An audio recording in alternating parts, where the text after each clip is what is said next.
Hello friends, bio खजाना channel में आपका स्वागत है। मैं इसके पहले आपको प्रोकैरियोट कोशिका और यूकैरियोट कोशिका के विषय में बता चुका था और मैंने ये आपसे प्रॉमिस किया था कि अब इसके बाद सेल के अंदर पाए जाने वाले उन कोशिकांगों के विषय में चर्चा करेंगे। तो आज हम एक नए कोशिकांग के साथ उपस्थित हुए हैं।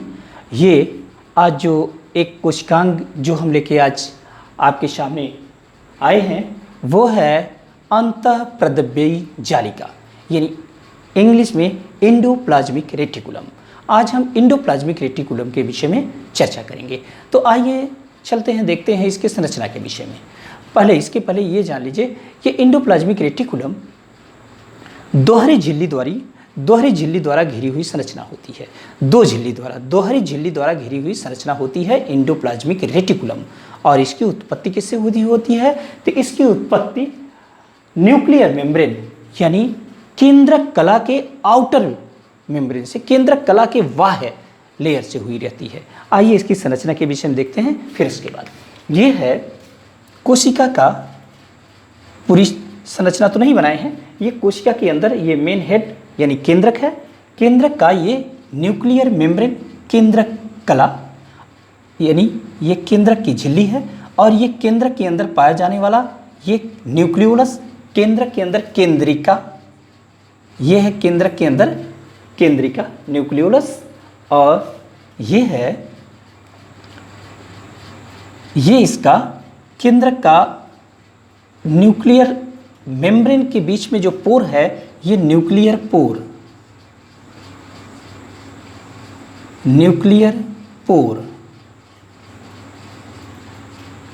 ये जानिए कि ये केंद्रक कला के आउटर मेम्ब्रेन, ये बाह्य झिल्ली से इस एंडोप्लाज्मिक रेटिकुलम का निर्माण होता है। ये एंडोप्लाज्मिक रेटिकुलम अंतःप्रद्रव्ययी जालिका का निर्माण केंद्रक के आउटर मेम्ब्रेन से होती है। इसकी उत्पत्ति बाह्य कला के द्वारा होती है। अब ये देख रहे हैं, ये संरचना है। ये संरचना कोशिका में, पूरी कोशिका में फैला हुआ होता है।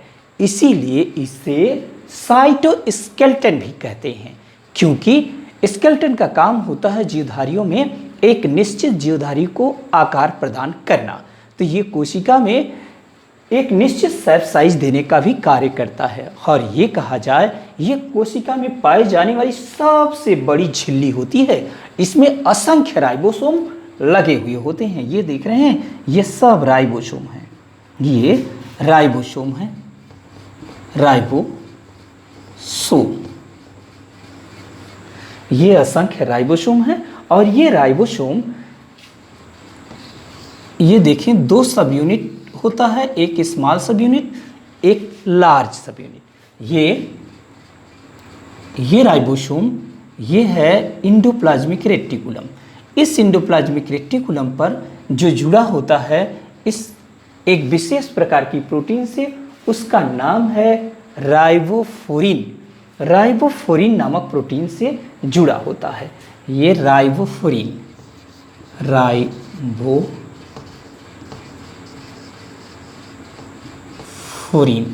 ये प्रोटीन जो यहाँ की है ये राइबोफ्लोरिन होती है, जिससे एंडोप्लाज्मिक रेटिकुलम की यानी अंतर्द्रव्ययी जालिका की सतह पर ये राइबोसोम अटैच होता है, जुड़ा हुआ होता है। ये दो सब यूनिट से मिलकर बना है, स्मॉल सब यूनिट, लार्ज सब यूनिट, यानी राइबोसोम दो सब यूनिट से मिलकर जो बना होता है, जो अटैच होता है, जो जुड़ा होता है ईआर से। ये ईआर है एंडोप्लाज्मिक रेटिकुलम के सतह से।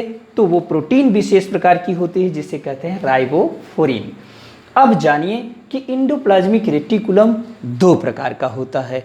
जिस पर राइबोसोम अटैच होता है, लगा हुआ होता है, वो खुरदरा, जाहिर सी बात हो जाएगा। जैसे ये देख रहे हैं, इस पर राइबोसोम लगे हैं, दाने की तरह संरचना। ये राइबोसोम जो लगा है इसे रफ एंडोप्लाज्मिक रेटिकुलम कहते हैं, RER, रफ एंडोप्लाज्मिक रेटिकुलम।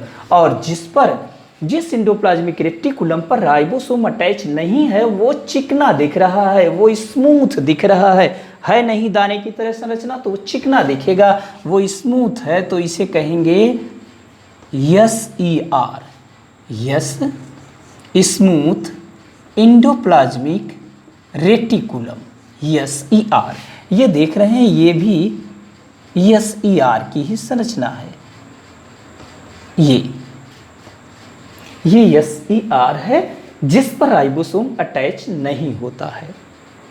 तो आपने ये देखा कि राइबोसोम जो जिस पर लगा होता है, अटैच होता है, उसे रफ एंडोप्लाज्मिक रेटिकुलम कहते हैं। जिस पर राइबोसोम नहीं होता है, लगा होता है, उसे स्मूथ, वो जाहिर सी बात है चिकना रहेगा, स्मूथ एंडोप्लाज्मिक रेटिकुलम के नाम से जाना जाता है। ये एंडोप्लाज्मिक रेटिकुलम कोशिका में पाए जाने वाले सबसे बड़ी झिल्ली होती है और पूरी कोशिका में फैली हुई होती है, इसीलिए इसे साइटोस्केलेटन, कोशिका का कंकाल कहा जाता है। साइटोस्केलेटन इसीलिए कहा जाता है और इस पे असंख्य राइबोसोम लगे रहते हैं। ये देख रहे हैं असंख्य राइबोसोम लगे होते हैं। अब तो आपने ये जाना और ये जानिए कि ये जो ER है ये 3 प्रकार की संरचनाओं से मिलकर बनी होती है। वो 3 प्रकार की संरचनाएं कौन सी हैं? वो 3 प्रकार की संरचनाएं हैं सिस्टर्नी, वेसिकल्स, ट्यूबुलेंस। ये ट्यूबुलेंस जो होती है, ये संरचनाएं ट्यूबुलेंस जो हो रही है, ये देख रहे हैं ये ट्यूबुलेंस जैसी संरचना, ये केंद्रक के पास से ये जो होती है शाखानुमा संरचना, ये ट्यूबुलेंस होती है जो न्यूक्लियर मेम्ब्रेन से जुड़कर ये बाहर की तरफ जो जा रही ये ट्यूबुलेंस है। और फिर ये वेसल्स जो हैं, ये वेसल्स हैं, ये वेसल्स है और ये सिस्टर्नी, ये वेसल्स हैं, वेसल ये बाहर की तरफ ये पदार्थों को, लिपिड्स को और टॉक्सिक मटेरियल को ये अपने इस पाउचेज में इसमें इकट्ठा करती हैं। वेसल्स का निर्माण ये हुआ है और ये सिस्टर्नी देख रहे हैं, ये सिस्टर्नी प्लेट लाइक स्ट्रक्चर, ये 3 प्रकार की संरचनाएं मिलकर इस एंडोप्लाज्मिक रेटिकुलम का निर्माण करती हैं। और अब आपने ये देखा कि ये एंडोप्लाज्मिक रेटिकुलम 2 प्रकार है, SER और RER। SER जो होता है वो लिपिड्स और स्टेरॉल स्रावी कोशिकाओं के लीवर और एड्रिनल कोशिकाओं से स्रावित यानी कहा जाए होता है। और अब कहा जाए ये विशेष प्रकार का सिंथेसिस परिस्थितियों में SER जो है RER में बदल जाता है। SER विशेष परिस्थितियों में यानी स्मूथ एंडोप्लाज्मिक रेटिकुलम, विशेष परिस्थितियों में रफ एंडोप्लाज्मिक रेटिकुलम में चेंज हो जाता है। अब ये जानिए कि अब इसके विषय में थोड़ा सा देख लिया जाए तो इसकी खोज हमने बताया कि पोर्टर यानी RK पोर्टर नामक वैज्ञानिक ने किया था, यानी डिस्कवर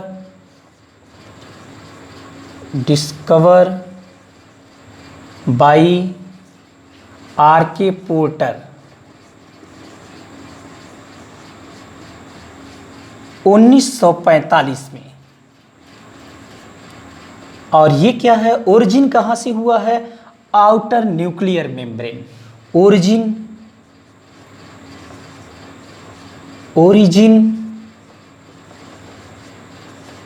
आउटर न्यूक्लियर मेम्ब्रेन।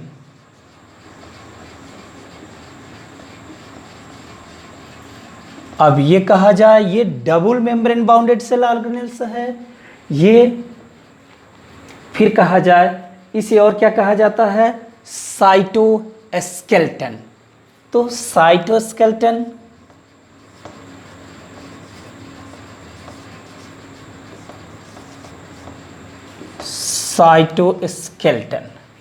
फिर ये कितने प्रकार की होती है?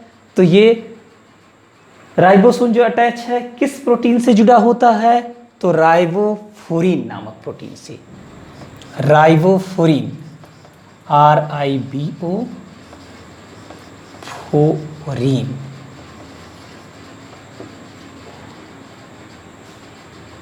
प्रोटीन्स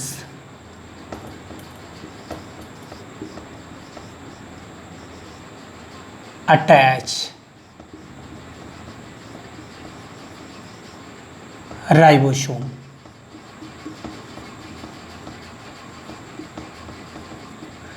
राइबोसोम जो है राइबोफ्लोरिन नामक प्रोटीन से एंडोप्लाज्मिक रेटिकुलम की झिल्ली से सतह से चिपका होता है, जुड़ा होता है। और ये कितने प्रकार का होता है? तो दो प्रकार का, RER और SER, टू टाइप्स। ER को हम देखें टू टाइप्स, कौन कौन? RER और SER।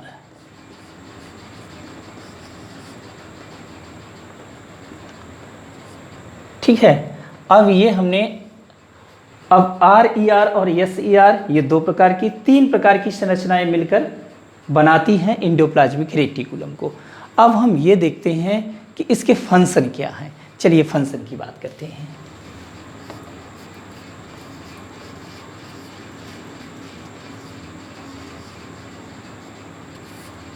फंक्शन में पहला फंक्शन ये जानिए कि ग्लाइकोजन और लिपिड, कोलेस्ट्रॉल यानी ग्लाइकोजन और लिपिड्स का संश्लेषण करता है, सिंथेसिस। ये दूसरा करते हैं, synthesis of glycogen.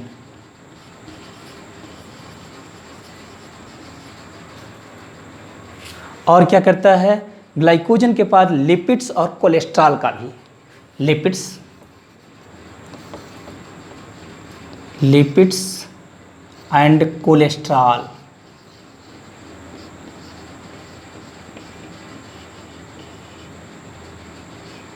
Lipids and cholesterol synthesis.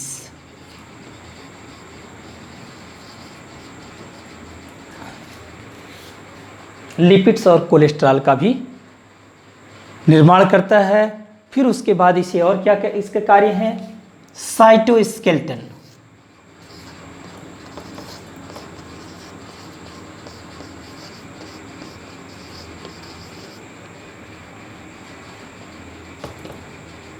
Cytoskeleton का कार्य करता है। और क्या है? रफ एंडोप्लाज्मिक रेटिकुलम प्रोटीन संश्लेषण का कार्य करता है। रफ एंडोप्लाज्मिक राइबोसोम प्रोटीन संश्लेषण के लिए जिम्मेदार होता है। प्रोटीन का संश्लेषण राइबोसोम करता है। तो रफ एंडोप्लाज्मिक रेटिकुलम पर प्रोटीन संश्लेषण की क्रिया होती है, यानी प्रोटीन संश्लेषण,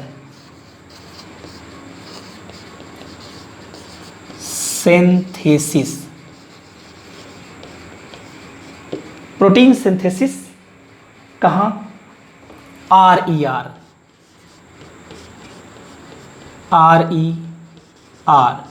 rough endoplasmic reticulum.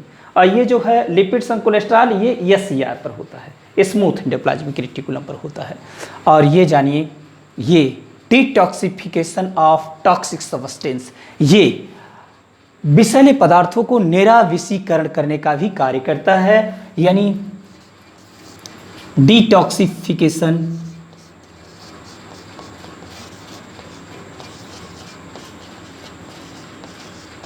Of toxic substance.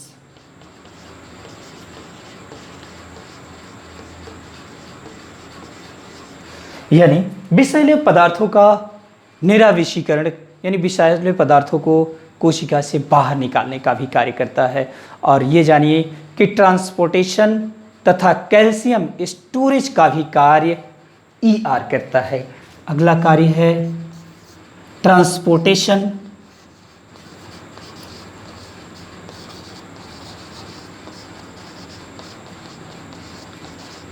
Transportation and calcium storage,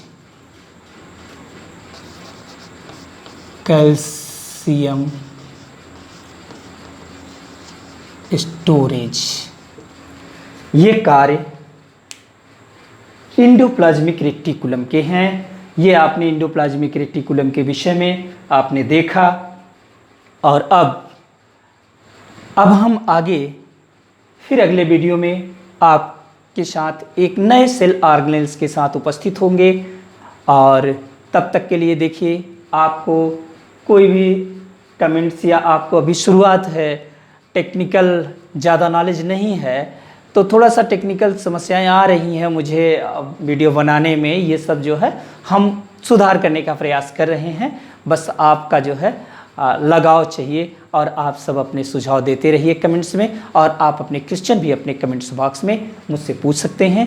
तब तक के लिए धन्यवाद, थैंक्स।